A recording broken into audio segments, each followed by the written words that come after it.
Assalamualaikum warahmatullahi wabarakatuh. Halo semua, perkenalkan nama saya Nadiatul Hatimah dengan NIM 2014-331, jurusan Asuransi Syariah, kelas A, semester 6, Universitas Islam Negeri Sultan Maulana Hasanuddin, Banten.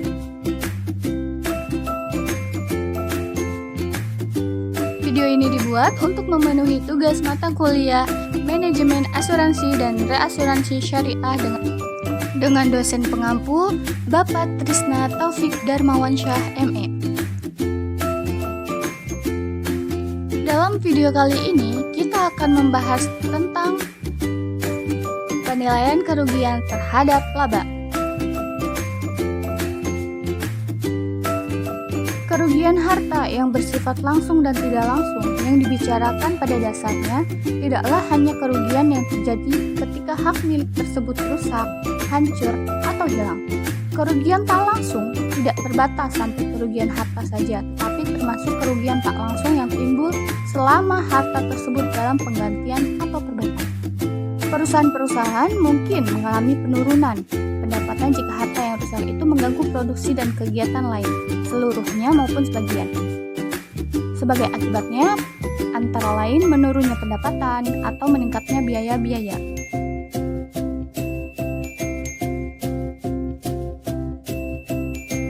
Menurunnya pendapatan. Walaupun dalam beberapa kejadian, kerugian pendapatan melebihi kerugian langsung dan tak langsung, ternyata perusahaan kurang awas terhadap exposure kerugian terhadap pendapatan itu. Manajer resiko juga menemukan suatu hal yang lebih sulit untuk mengukur kerugian potensial dari exposure terhadap pendapatan bersih, karena banyak variabel yang tersangkut. Pada bab ini menggambarkan exposure pendapatan yang utama dan kerugian potensial. Beberapa kejadian yang mengakibatkan kerugian terhadap hak milik antara lain adalah sebagai berikut. Yang pertama, kerugian sewa. Seandainya bangunan secara tidak sengaja rusak atau hancur dan perjanjian menyebutkan bahwa penyewa tidak bertanggung jawab untuk membayar sewa selama periode hak milik tersebut tidak dapat dipergunakan, maka pemilik menderita rugi sewa. Dikurangi beberapa biaya yang tidak kontinu selama masa untuk memperbaiki gedung. Tanggung jawab penyewa dalam hal gedung tidak bisa dihuni dijelaskan dalam kontrak sewa yang bersangkutan. Pemilik bertanggung jawab atas kerugian sewa tersebut, tetapi tidak selalu demikian, tergantung atas hukum yang berlaku terhadap kasus tersebut. Yang kedua, terganggunya operasi perusahaan. Beberapa perusahaan hanya tergantung pada satu pemasok untuk penyediaan tenaga, bahan, atau peralatan. Gangguan pada operasi perusahaan supplier tunggal akan menyebabkan terganggunya pula kegiatan produksi dan penjualan perusahaan. Demikian pula perusahaan yang hanya menjual kepada pemakai tunggal. Jika pemakai terganggu kegiatannya, maka konsekuensinya adalah pembelian perusahaan itu akan berkurang pula dan perusahaan itu akan menderita kerugian. Kerugian seperti itu disebut continuing business interruption loss. Yang ketiga, terganggunya kegiatan perusahaan. Karena harta dirusak, perusahaan atau organisasi lain mungkin akan menutup atau mengurangi kegiatan. Sebagai contoh, sebuah toko mungkin akan menutup pintunya atau sebagian unit toko disebabkan hartanya rusak. Toko tersebut, jika dirusak atau diambil tidak saja penutupan unit tersebut, tetapi juga termasuk peralatan dan barang-barang untuk dijual. Pabrik mungkin akan berhenti atau mengurangi produksi karena adanya pengurangan faktor produksi seperti peralatan pabrik, mesin, inventaris, bahan baku, atau barang dalam proses.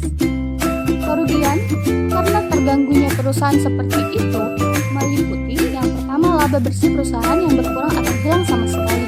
Yang kedua, pengeluaran biaya yang tetap harus bayar. Kerugian neto atau laba akan tergantung atas keadaan perekonomian, keadaan umum perusahaan-perusahaan dalam kelompok industri itu, dan keadaan perusahaan itu sendiri. Karena itu, tren atau kecenderungan, siklikal, dan faktor musim dipertimbangkan dalam memperkirakan kerugian. Pembuatan daftar laba performa selama berbagai periode penutupan sangat menolong dalam memperkirakan kerugian-kerugian.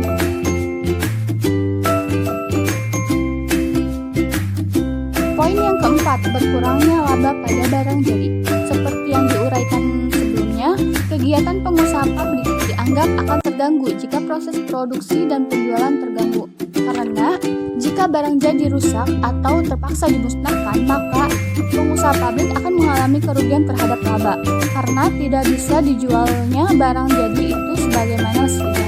Karena itu pengusaha pabrik perlu mempertimbangkan di antara exposure laba neto, kemungkinan kehilangan sebagian laba sebagai akibat kerusakan barang jadi.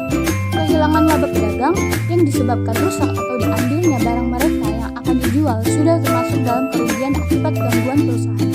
Masalahnya, karena barang dagangnya itu mungkin dapat ditingkatkan berkali-kali selama periode yang bersangkutan, maka laba bersih yang hilang mungkin akan melebihi kerugian rusaknya persediaan barang dagang itu.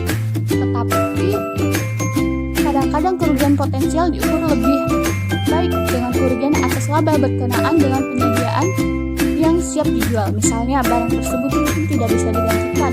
Kadang-kadang walaupun barang itu bisa diganti, tetapi musim penjualan akan berlalu sebelum barang itu bisa diganti. Akhirnya, jika barang itu sudah terjual tetapi belum diserahkan, maka kerugian adalah harga jual termasuk laba.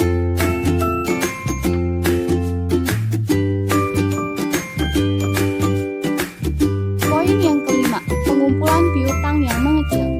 Seandainya catatan piutang suatu perusahaan rusak atau hilang, hal ini bisa menyebabkan kesulitan yang semakin besar terhadap pengumpulan piutang dari langganan.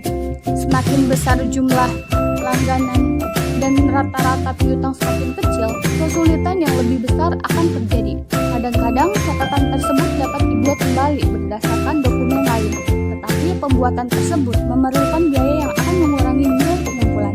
Jika perusahaan mendapat kerugian mengenai hak miliknya, bahkan seandainya catatan piutang sudah rusak, beberapa langganan bisa berdalih memperlambat pembayaran atau mengurangi pembayaran.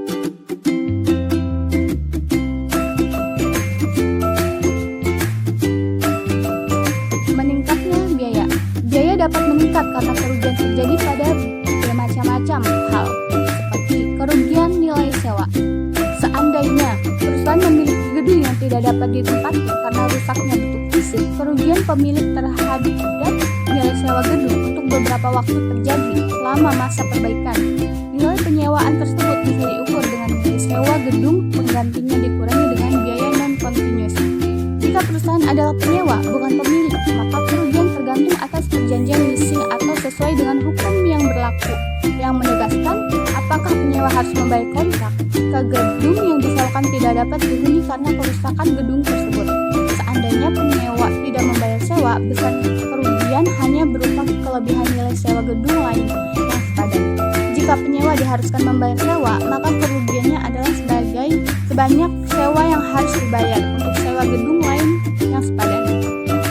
Jika operasi perusahaan terganggu sampai gedung itu selesai diperbaiki, biasanya dianggap bahwa exposure nilai sewa dimasukkan ke dalam exposure gangguan bisnis.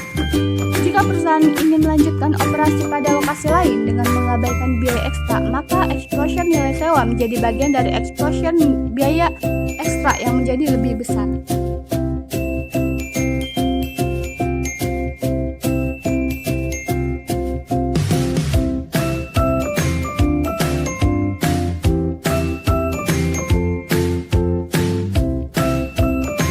Yang kedua, biaya ekstra. Penerbitan surat kabar, pemasok harian, tukang lobi, bank, dan lain-lain. Kegiatan yang mengharuskan untuk melakukan kegiatan terus-menerus untuk menjaga hubungan langganan akan menderita kerugian yang tidak dapat diperbaiki jika kerusakan harta mereka menghalangi operasi perusahaan. Mereka terpaksa melanjutkan operasi dengan mengeluarkan biaya ekstra. Untuk memperkirakan biaya ekstra yang mungkin terjadi dalam suatu situasi, manajer risiko bekerja sama dengan manajer lain, harus mengembangkan satu rencana tindak lanjut agar operasi perusahaan dapat dilanjutkan sesudah terjadinya suatu musibah. Rencana disediakan untuk dua tujuan. Yang pertama, dengan adanya rencana itu, perusahaan akan lebih cepat menemukan jalan keluar dari musibah dibandingkan jika tidak ada perencanaan kerugian sama sekali. Yang kedua, rencana itu menyajikan perkiraan yang wajar dari biaya ekstra yang akan terjadi untuk melanjutkan operasi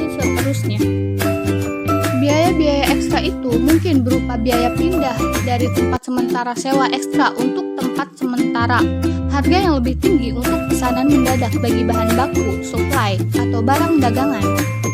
Biaya buruh yang lebih tinggi. Umumnya, biaya ekstra tersebut lebih tinggi pada 30 hari pertama atau 60 hari pertama sesudah satu kerugian.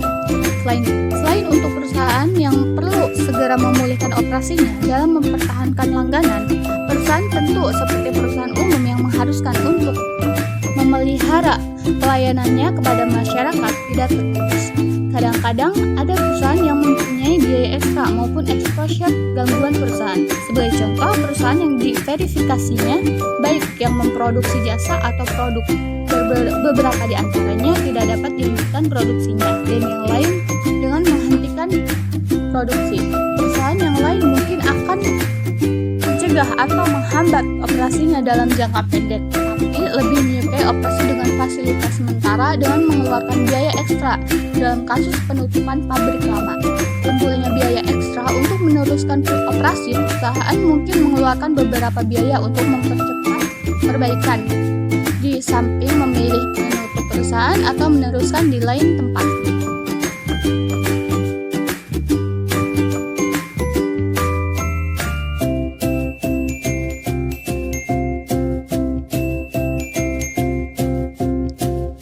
Ketiga, pembatalan leasing.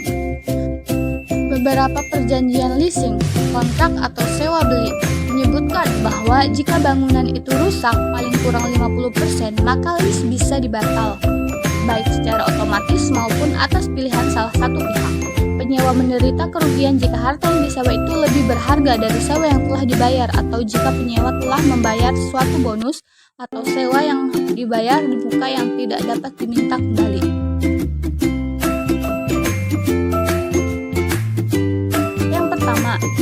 Harta yang disewa lebih berharga daripada nilai sewa.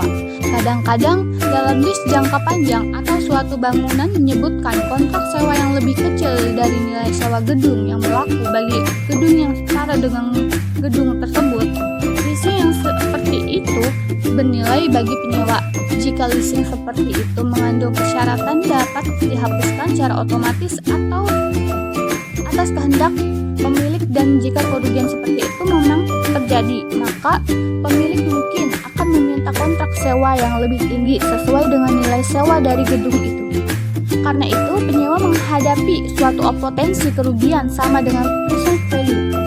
Untuk sisa lease yang dihitung berdasarkan perbedaan antara nilai sewa dan nilai sewa kontrak. Makin pendek sisa waktu lease, makin kecil present value itu. Jika akibat pemutusan leasing itu perusahaan harus pindah tempat baru, maka perbedaan sewa hanya merupakan sebagian dari kerugian, karena perusahaan juga akan mengeluarkan biaya pindah ke lokasi baru dan tambahan biaya untuk mengoperasikan lokasi yang baru. Perhitungan present value dari perbedaan antara nilai sewa yang berlaku dengan sewa yang harus dibayar. Sebuah perusahaan mempunyai suatu sewa dengan pembayaran 2.500 sebulan, yaitu untuk sewa sebuah ruangan dengan nilai sewa yang berlaku sekarang adalah 3.500. Batas kontrak 4 tahun atau 48 bulan. Perusahaan memperkirakan nilai harga sewa akan tetap 3.500 untuk sisa periode sewa.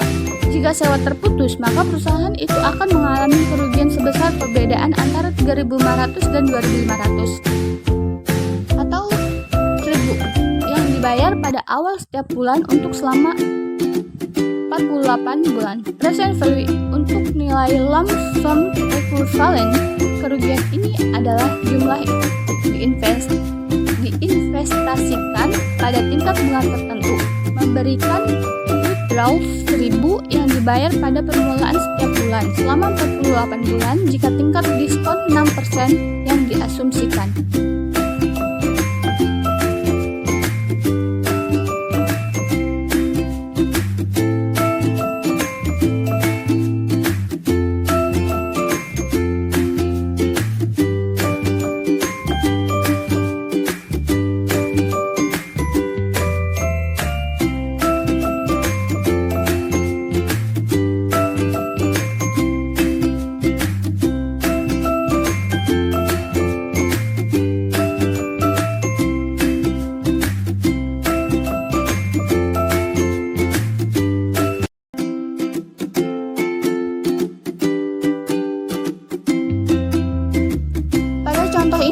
Jika present value aliran uang keluar setiap bulan adalah jumlah present value dari pembayaran bulanan dihitung sebagai berikut. Merupakan tingkat bunga 6% yang dikonversikan menjadi basis pembayaran sewa bulanan, dan N adalah jumlah bulan dari sekarang.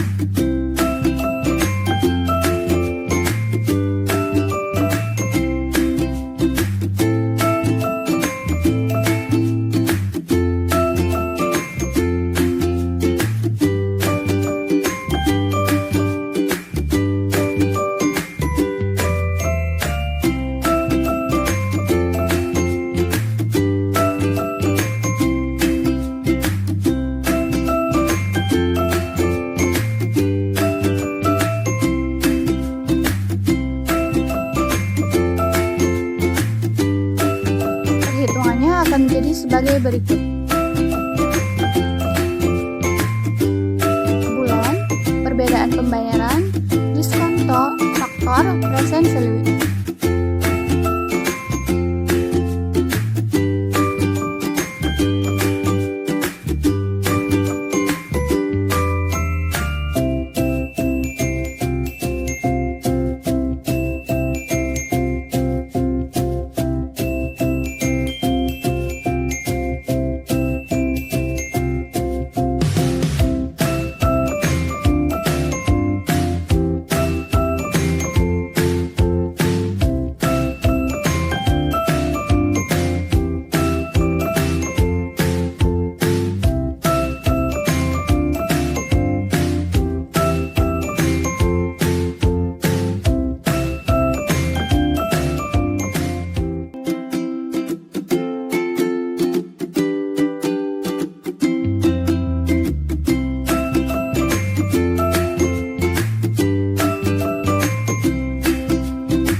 Jika pembayaran perbedaan itu konstan seperti dalam contoh ini, present value arus uang dapat diperhitungkan dengan mengalirkan perbedaan dengan present value 1 setahun untuk sisa list yang hilang. Present value 1 dibayar secara periodik untuk periode yang dipilih, dan tingkat bunga dapat dalam buku matematika dan buku keuangan. Untuk contoh present value dibayar 1 pada awal bulan selama 48 bulan. Diasumsikan tingkat bunga 6% setiap bulan. Digandakan adalah 42.793. Present value dari 1000 dibayar pada awal setiap bulan adalah 1000 dikali 42.793 sama dengan 42.793. Nilai bunga list ini akan menurun jika masa leasing yang belum habis itu diperpendek. Contoh untuk batas yang belum selesai 36 bulan, 24 bulan, dan 12 bulan. Bunga list yang dimiliki secara berurutan adalah 33.000, 22.676, dan 11.677. Perhitungan present value sangat penting dalam manajemen risiko karena periode list cenderung lebih pendek pada masa sekarang dibandingkan masa yang lalu, maka bentuk kerugian yang diterima ini kurang diperhatikan sekarang. Juga tingkat inflasi yang tinggi membuat kerugian lebih parah.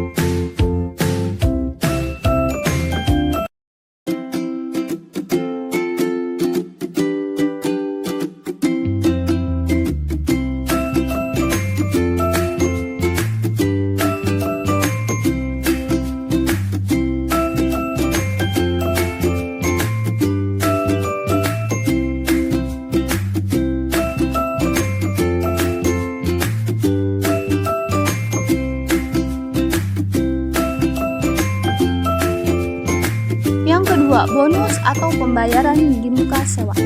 Jika perusahaan membayar bonus untuk menjamin suatu lease atau membayar lebih dulu sewa bulan terakhir dan tidak dapat menuntut pengembalian, maka jika sewa itu dibatalkan, perusahaan menghadapi suatu tambahan kerugian bunga sewa. Kerugian bonus yang diperlihatkan dengan asumsi bahwa suatu perusahaan membayar bonus 15.000 untuk kepastian lease selama 10 tahun. Jika list dihapuskan dengan sisa 4 tahun, berapakah kerugian perusahaan disebabkan bonus itu? Dua perhitungan untuk ini diperlukan.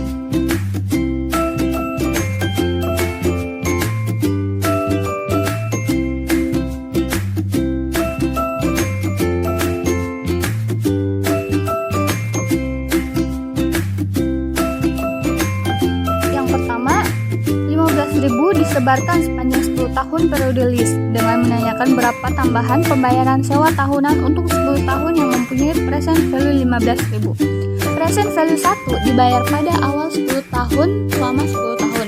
Diasumsikan tingkat diskonto 6% adalah 7.801,70. Karena itu tambahan sewa tahunan yang mempunyai present value 15.000 adalah 15.000 per 7.801,70 sama dengan 1.920. Yang kedua, present value dari 1.920 dibayar pada awal setiap tahun selama sisa lease 4 tahun. Sebab present value dari 1 yang dibayar pada awal setiap tahun selama 4 tahun adalah 3.673. Kerugian bunga lease itu yang disebabkan bonus adalah 1.920, 3.673 atau 7.52.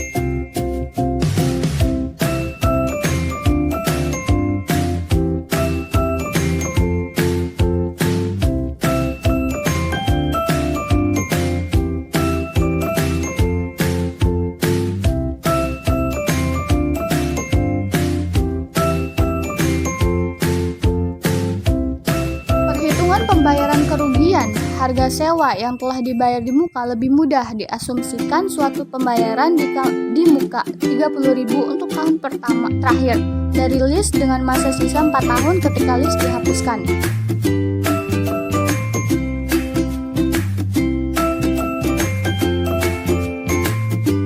Kerugian secara teknik. Yang pertama, present value dari bunga tahunan atas 30.000 deposit 1.800 pada 6% dibayar setiap akhir 3 tahun yang akan datang ditambah. Yang kedua, present value 30.000 yang mana jika tidak dibayar di muka maka seharusnya akan dibayar 3 tahun dari sekarang. Perhitungannya bisa dilihat dalam gambar.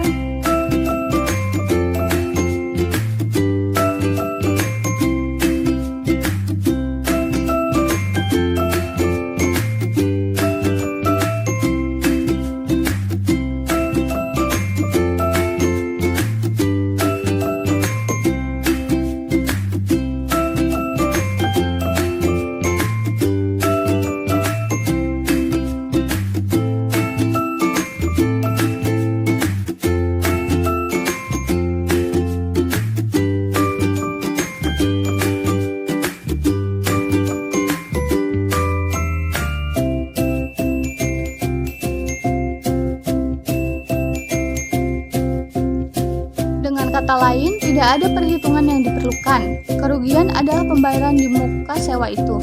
Pembayaran itu jika diinvestasikan sekarang akan menghasilkan bunga 1.800 pada akhir 3 tahun berikutnya, plus 30.000 pada akhir tahun ketiga.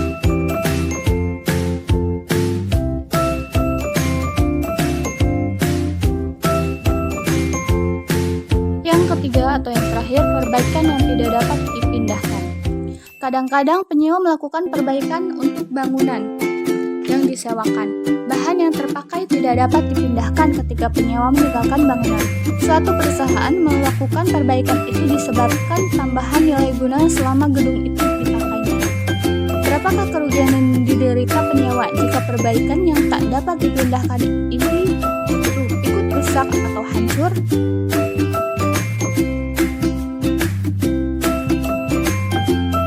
Jika lease menghendaki lessor yang harus melakukan perbaikan itu, penyewa hanya mengalami kerugian kegunaan perbaikan itu sementara reparasi dilaksanakan. Kerugian ini menjadi bagian dari kerugian yang diakibatkan gangguan. Jika penyewa diberikan tanggung jawab untuk setiap kerusakan yang terjadi pada bagian bangunan, termasuk perbaikannya, biaya memperbaiki kembali kerusakan menjadi tanggung jawab yang besar.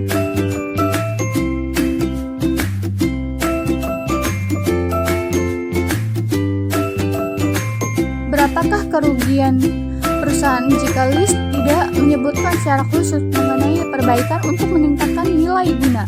Jika penyewa bermaksud melakukan perbaikan, perusahaan harus mengenal kerugian potensial hak milik sama dengan biaya penggantian perbaikan tanpa pengurangan depresiasi. Kerugian penggunaan selama perbaikan akan menjadi bagian kerugian akibat gangguan perusahaan. Jika penyewa tidak akan mengembalikan perbaikan, maka kerugian dapat dihitung sebagai biaya perbaikan semula merupakan suatu bonus yang dibayar pada waktu perbaikan. Dalam praktek biasanya digunakan pendekatan rata-rata yang lebih sederhana.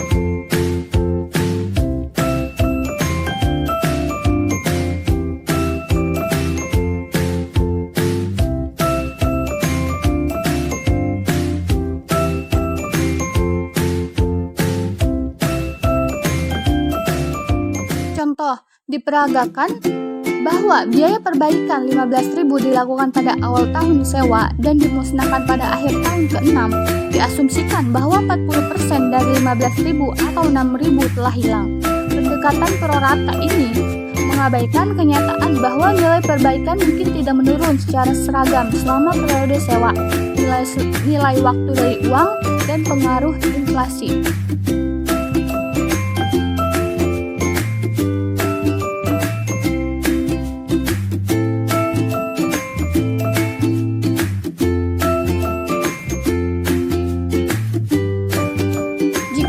Sewa dihapuskan karena kejadian kebetulan kerugian kecelakaan seperti diterangkan dalam pembicaraan bunga list yang dipunyai. Metode prorata digambarkan dalam paragraf dahulu dapat digunakan untuk menghitung kerugian. Tidak ada perbedaannya dalam kasus ini apakah perbaikan yang sesungguhnya dirusakkan oleh suatu kecelakaan.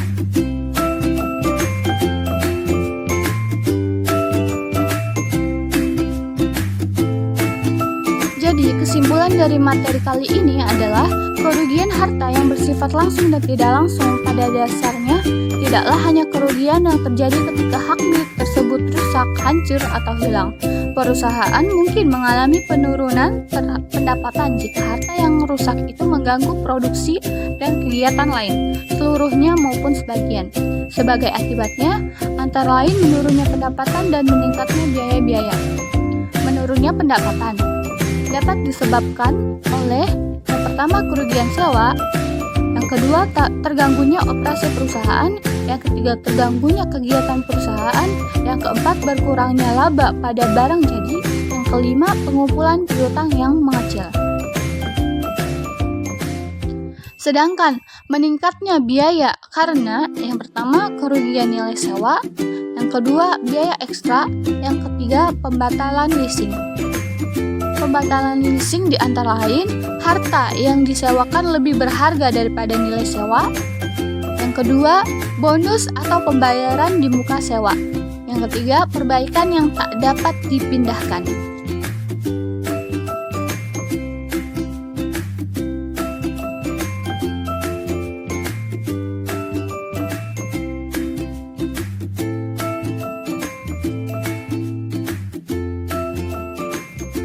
Baiklah, demikian video pembahasan mengenai materi penilaian kerugian terhadap laba yang dapat saya sampaikan. Jika terdapat kurang dan lebihnya, tolong dimaafkan. Jika ada saran, silahkan ketik di kolom komentar.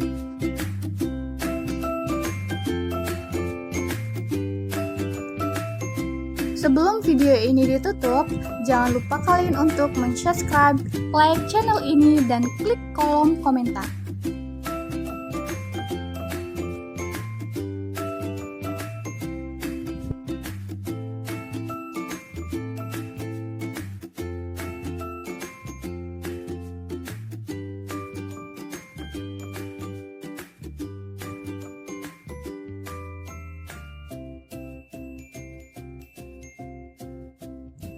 Terima kasih sudah menonton video ini. Saya Nadiatul Khotimah, pamit undur diri. Wassalamualaikum warahmatullahi wabarakatuh. Sampai jumpa.